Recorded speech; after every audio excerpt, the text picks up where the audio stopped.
আমাদেরকে বলেছে এই ডান্ডি শুদ্ধ চেরি ফলগুলো পাড়তে, যাতে পরবর্তীতে ওখান থেকে আবার নতুন চেরি আসতে পারে।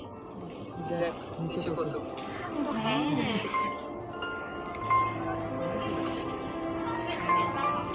পারো।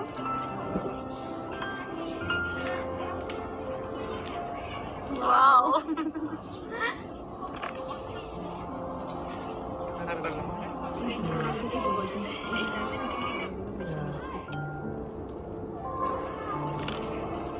আমরা দাদা বলে বেশি করেছি।